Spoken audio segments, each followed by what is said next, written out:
Muy buenas tardes. Mi grupo está conformado por Noel Marquina, Juliet Cárdenas, Gerardo Molina, Mayra Aguilar y mi persona, María Lorenzo. Nosotros le venimos a hablar un poco sobre lo que son las enfermedades pulmonares obstructivas crónicas o agudas. Estas no son más que las enfermedades pulmonares inflamatorias crónicas que causan la obstrucción del flujo del aire de los pulmones. Algunos síntomas de estas enfermedades pueden incluir lo que es la dificultad para respirar, la tos, la producción de esputo y sibilancias. En este primer caso le vamos a hablar sobre lo que es la bronquitis. La bronquitis es una inflamación del revestimiento de los bronquios que lleva el aire adentro y afuera de los pulmones. Las personas que tienen bronquitis suelen toser mucosidad espesa y tal vez descolorada. La bronquitis puede ser aguda o crónica.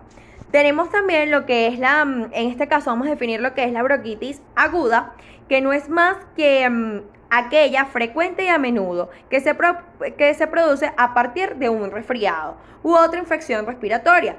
Tenemos lo que es la bronquitis crónica, que es aquella enfermedad más grave, es una irritación inflamatoria continua del revestimiento de los bronquios. En general, esto se causa o uno de los factores que lo puede causar es el hábito de fumar.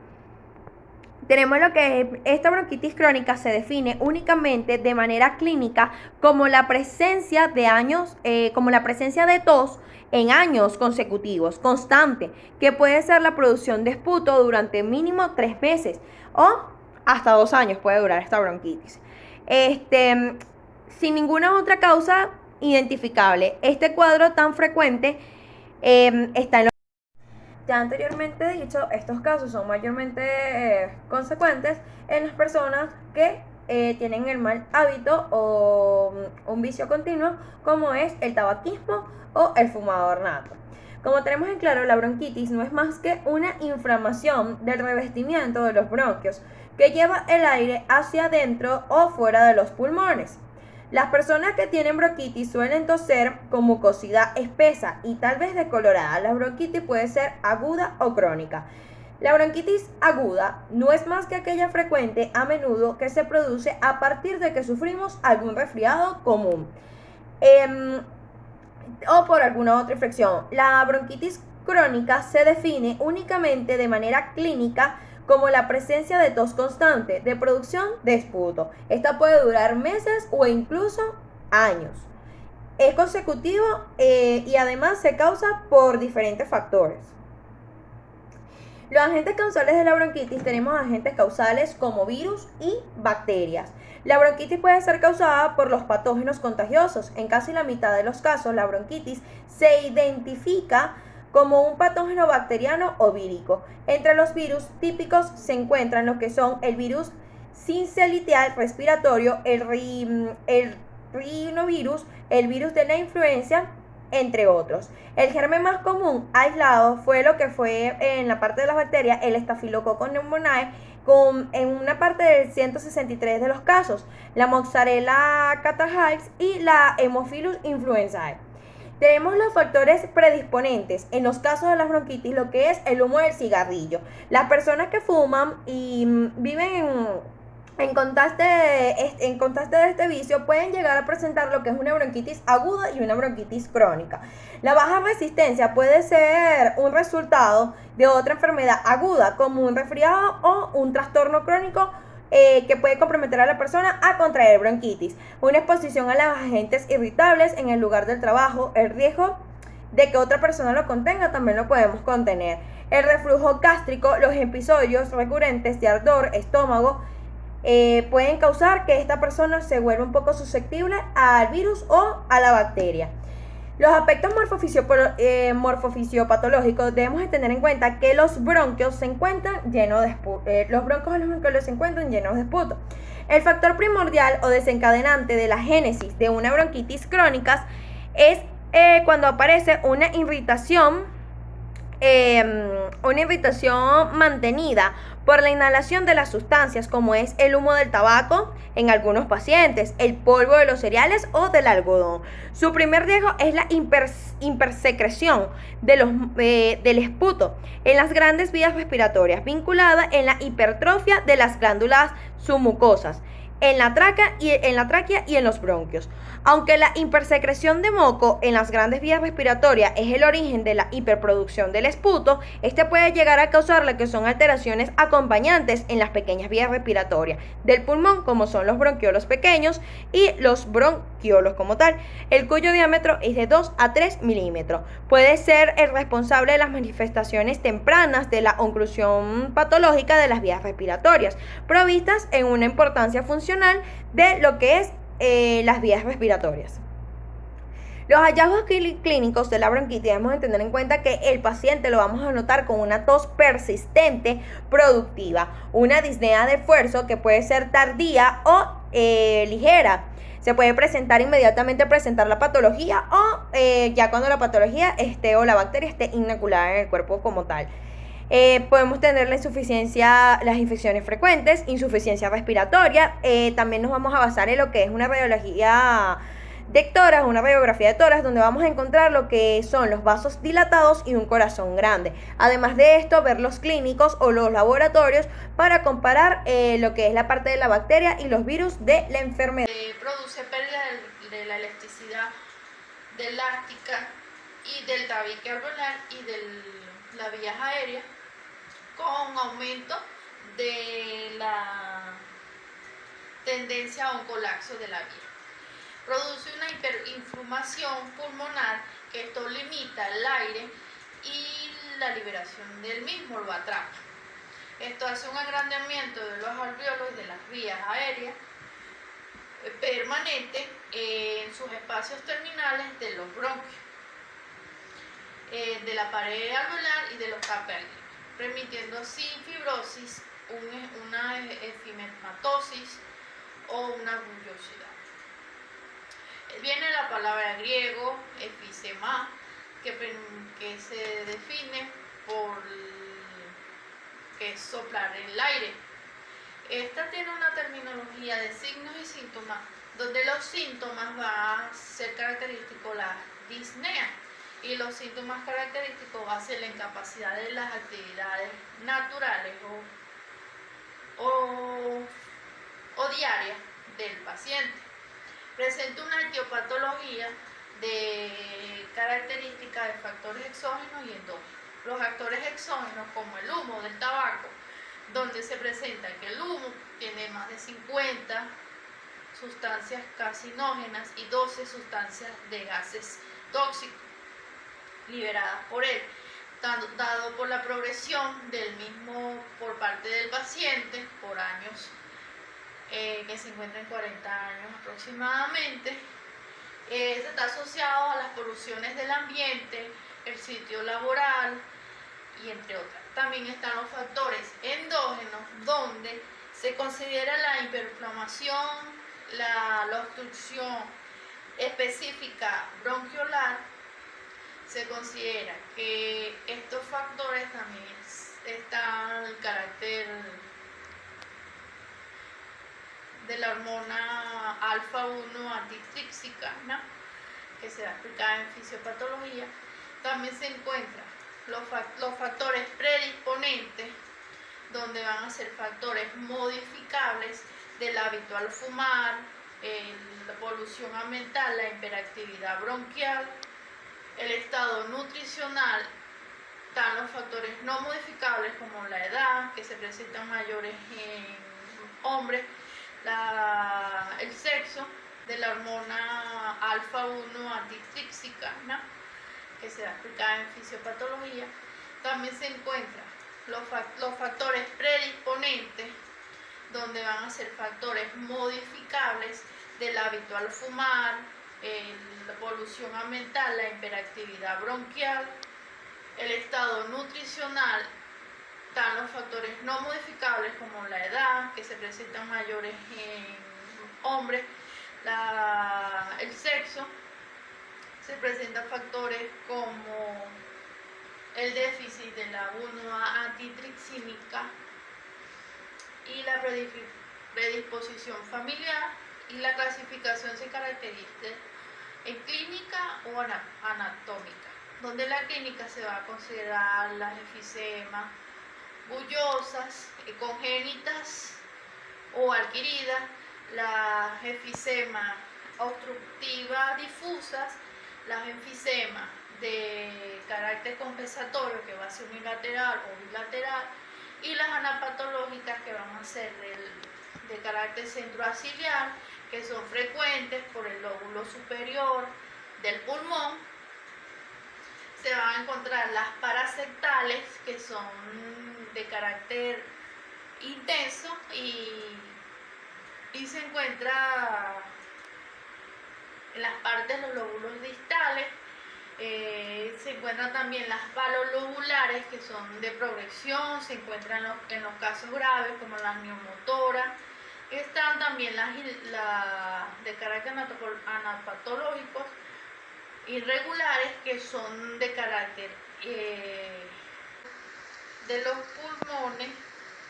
Aquí encontramos un alveolo normal y aquí encontramos un alveolo con efisema, donde se produce un agrandamiento permanente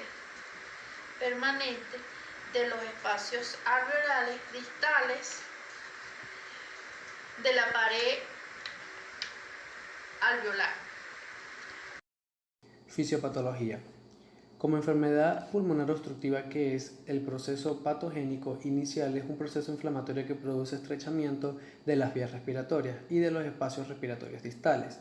El humo del cigarrillo, así como también otros irritantes, potencia esta respuesta inflamatoria, ya que contiene productos oxidantes que desencadenan una respuesta inflamatoria, y el reclutamiento inicial de leucocitos neutrófilos, también denominados PMNS, que contienen serina, elastina y otras proteasas. El humo del tabaco también refiere o interfiere en la actividad ATT, alfa-1 antitripsina, al oxidar los residuos de metionina de esta enzima, inactivando de esta forma su actividad antielastasa. Como consecuencia, la actividad elastasa de los PMNS no encuentra oposición, por lo que incrementa la actividad elastolítica, destruyendo el tejido elástico de las propiedades distales de las vías aéreas. Esto produce una disminución de la capacidad de retracción elástica del pulmón, por lo que facilita el colapso de las vías aéreas distales. Los estudios histopatológicos efectuados demuestran que la mayor parte de la inflamación tiene lugar en las vías respiratorias periféricas, bronquiolos, y en el parénquima pulmonar.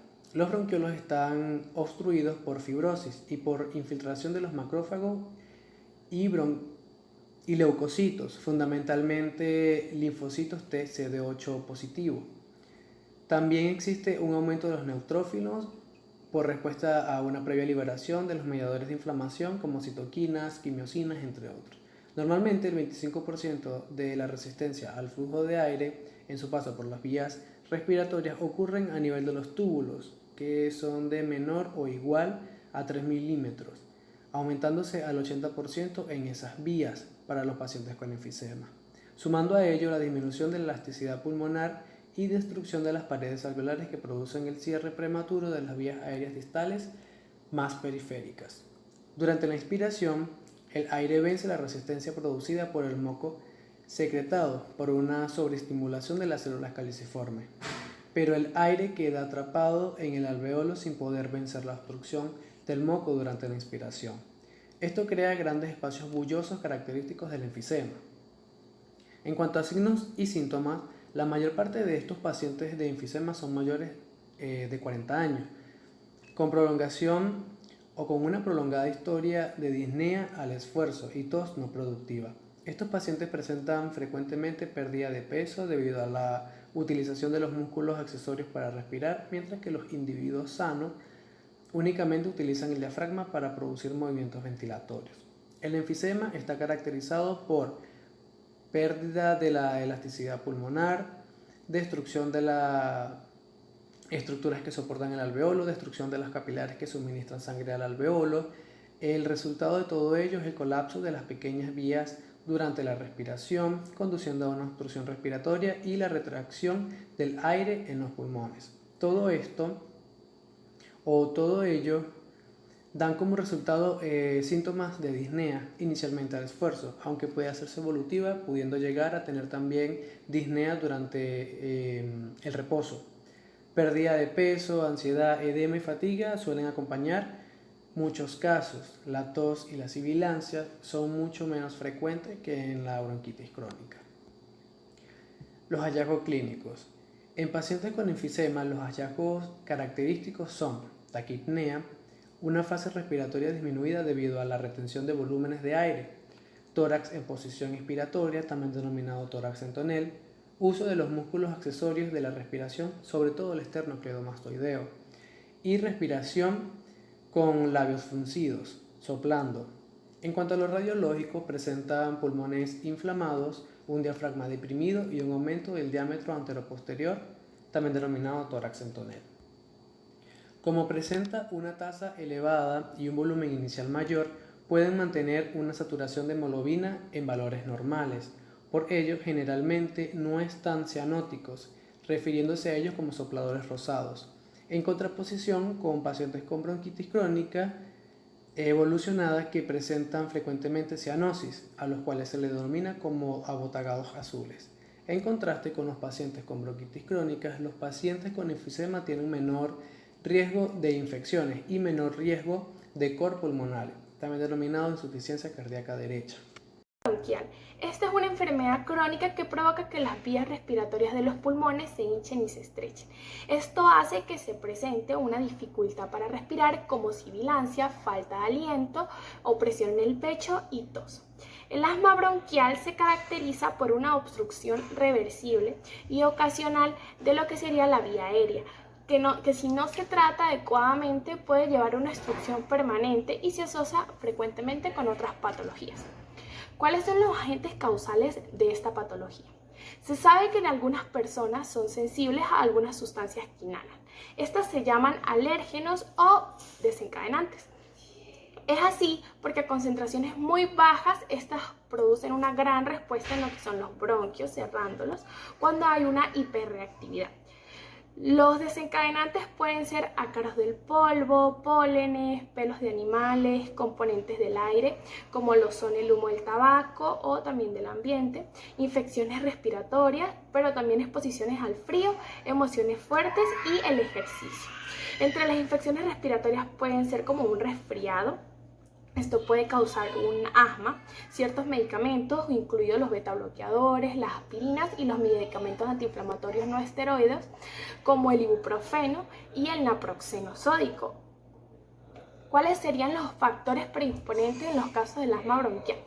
Bueno, entre ellos tenemos tener un paciente consanguíneo con asma como padre o madre, esto ya vendría a ser algo hereditario, tener otra afección alérgica como lo puede ser la dermatitis atópica o la fiebre de heno, padecer de sobrepeso, ser una persona fumadora, un fumador, exposiciones como fumador pasivo, exposiciones a gases de escape u otro tipo de contaminantes, exposiciones a desencadenantes en el ámbito laboral como las sustancias químicas utilizadas en industrias, en la peluquería y todo ese tipo de cosas.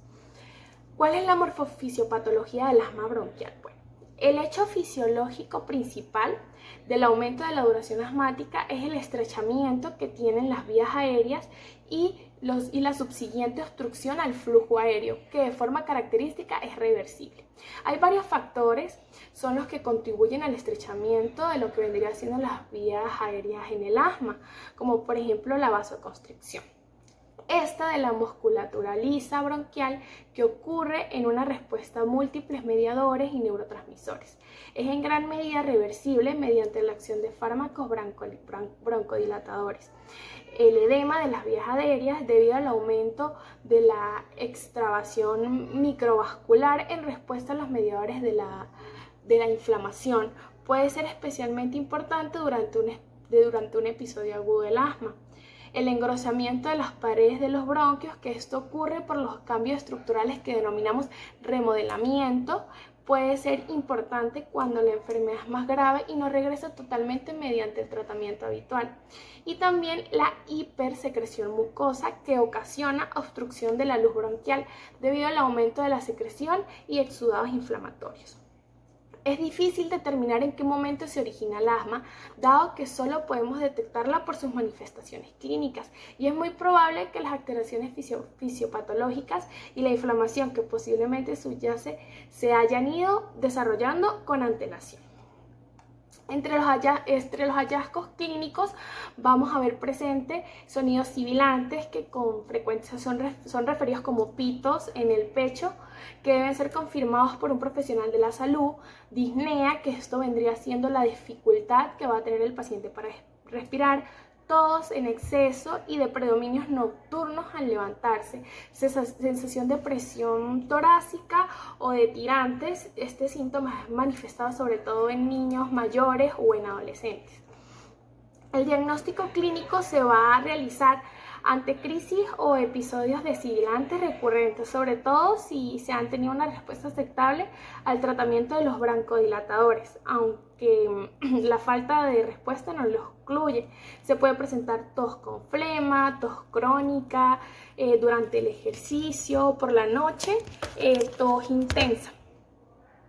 Muchas gracias. Mi nombre es Catherine Márquez y les voy a hablar sobre las bronquiectasias. Las bronquiectasias son alteraciones anatómicas que se caracterizan por cambios histológicos. Macroscópicamente hablando, se caracterizan por dilataciones anormales e irreversibles de los bronquios. Tras un episodio infeccioso o inflamatorio bronquial, especialmente en niños de 8 años, se han observado en ocasiones dilataciones bronquiales que pueden persistir de 3 a 4 meses y posteriormente desaparecen.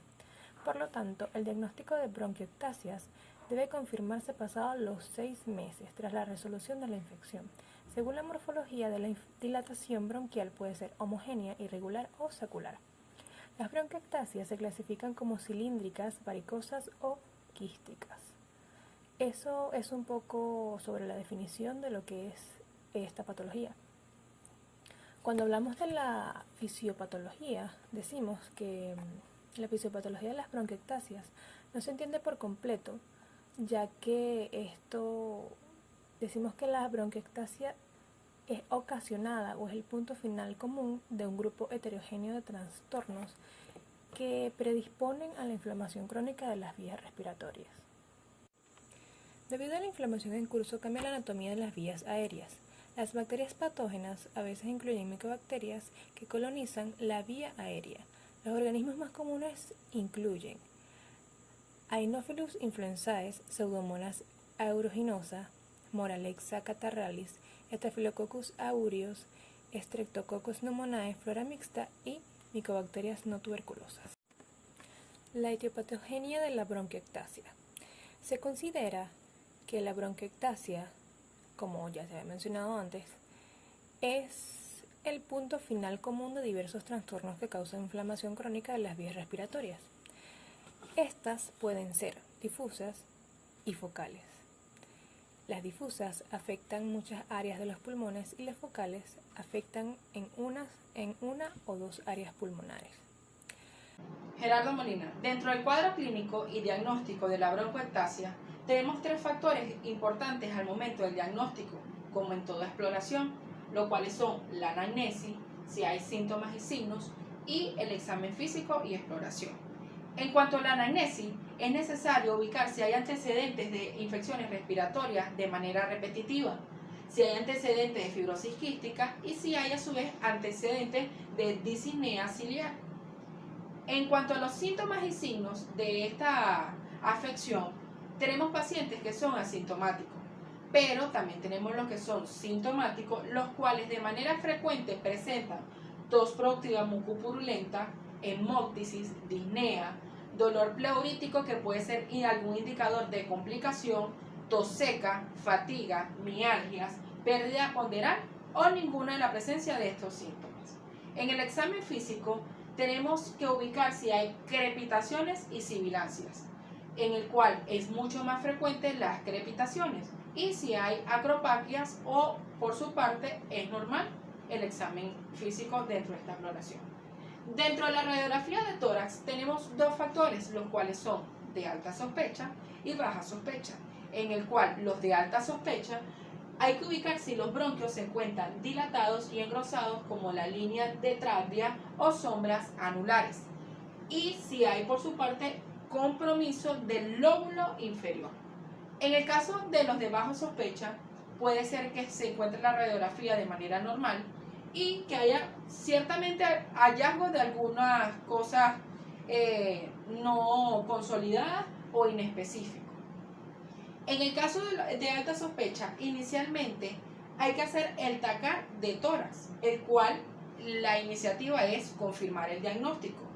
Pero como en la baja sospecha igualmente, es necesario hacer un diagnóstico diferencial, en el cual lo primero es descartar una fibrosis quística. ¿Cómo vamos a descartar esta fibrosis quística? A través del TACAR de tórax.